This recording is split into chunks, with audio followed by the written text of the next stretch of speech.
I'm not sure if you guys heard the news, but we are in the midst of a repair revolution. So we're gonna fix these Converse because I don't need new ones. I just need to repair the ones I have. I'm gonna be using some shoe goop today. Kind of hold it in place, I guess. And I'll use that to kind of finish it. I don't know if you're supposed to touch this as much as I am. No, you're not supposed to. See if we can big binder clip it. There's literally no way. I would say first shoe is done.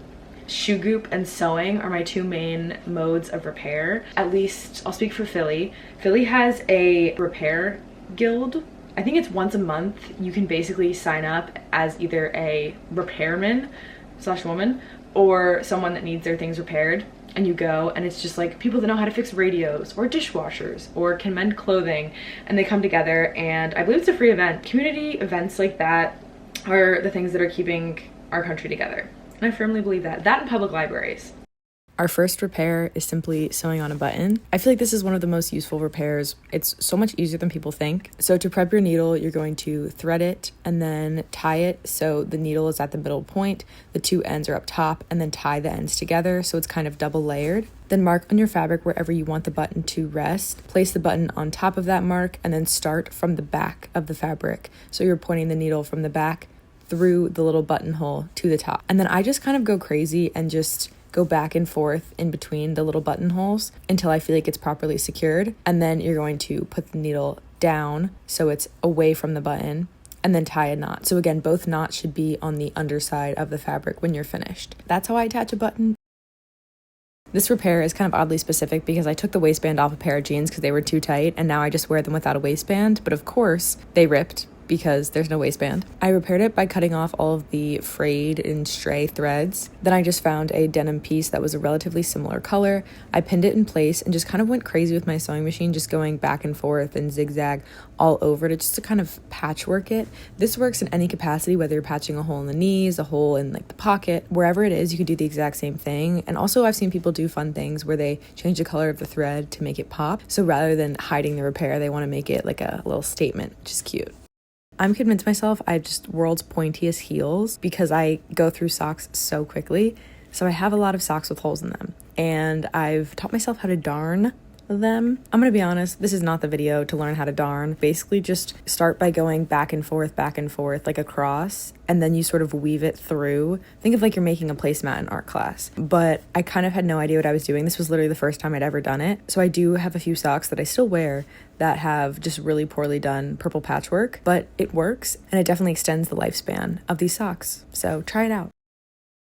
This next repair is to resize jeans. So if you have a pair of jeans that's just a little bit too big, this is perfect for them. You want to start by marking on the inside back waistband for how much elastic you want to add. The tighter you want them to be, the more elastic you need, so it doesn't look like bunched up or uneven at all. I marked like the back third of the waistband with chalk, and then I went in with my scissors and just cut only the top layer of the waistband. You don't want to cut a hole that will be visible. It's just through the first layer of denim on the inside of the pant. That will create a sort of channel between the two cuts. Then you're going to want to take a safety pin and attach it to some elastic you can get again at most secondhand craft stores, and then you essentially just thread the elastic through the channel using the safety pin to like kind of push it along. Once the elastic is completely threaded through both sides, you're going to pull it taut and pin it. The tighter that you pull it, the smaller the jeans are going to be, but the more fabric that will kind of get bunched up in the elastic, so you kind of have to be careful about that. Once you've tied on the pants and determined that they fit well, then you're just going to sew over the elastic where you had previously pinned, and then your pants are done.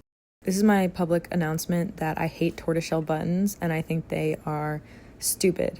So I took this sweater that had tortoiseshell buttons and I made them green cartoony buttons. So I bought this skirt from eBay, and it basically just needed to be shortened as well as taken in a little bit in the back. You can see this skirt has just one big back seam, similar to how jeans are. I seam ripped that up to pretty much the waistband and then ended up just kind of pulling it over a little bit.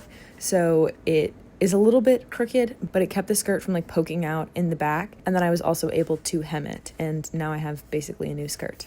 These jeans, I would rather them be a little bit lower waisted, and then they also are really fucking long, but they just look a little bit stupid. So my plan is to lower the waistband a bit so they fit like here and just sit lower on my hips, and then I'm going to cut and hem the bottom so they look less ridiculous, because they're good black jeans.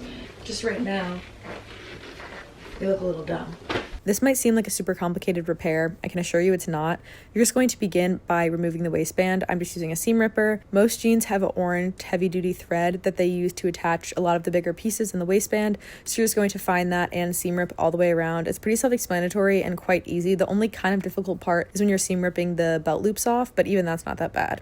Once your pants are waistbandless, you're going to take chalk or something to mark how much of the waistband you want to cut off. This depends on how low you want the rise to be. So I went about an inch, maybe 1.5 inches, drew a line, and then cut that. The most complicated part of this process was extending the waistband a bit. Because they sat higher on my hips, to make them lower, I needed to make the waistband a little bit bigger. So I used scraps from the cuff of the jeans. If you don't have extra fabric from that exact pair of pants, then you have to find something that matches, which is kind of a pain, but it's worth it. I found that ironing down the fabric frequently helped to just kind of make it a bit easier to work with. Then I just sewed the extender to the regular waistband. Again, I feel like visually it's easier to understand than me explaining it. Once the waistband was as big as I wanted it, it was time to reattach it to the actual base of the pants. So I just went around and pinned it on before I sewed it. I did notice that the waistband was just a hair too short, so I ended up having to seam rip the little back of the pants and make it a little bit smaller in order so it would fit. It was kind of guesswork. This was just what I had to do before I could officially sew the waistband back on. This is a lot of fabric that you're sewing through, so ensure that you have a denim or heavy-duty needle that you're working with.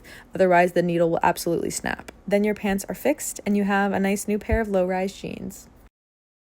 I did this exact same technique on my favorite Carhartt jeans. Oftentimes when you are adjusting the waistband, there is going to be a discrepancy between the circumference of the actual jeans or like base piece of denim themselves and the waistband, because there's going to be more fabric as it gets wider at the hips, if that makes sense. So essentially, once you trim off that excess to make it a lower rise, when you're reattaching the waistband's likely going to be smaller than the fabric itself. Now in the following clips, I point out all the ways that I resized and kind of took in the base denim pants themselves to be the exact same size as the waistband. I seam ripped like 1.5 inches, 2 inches here, and then just pulled it a little bit this way. So like instead of going up, it goes a little like this. I have pinned a little dart right here below the pocket, the same on this side and this.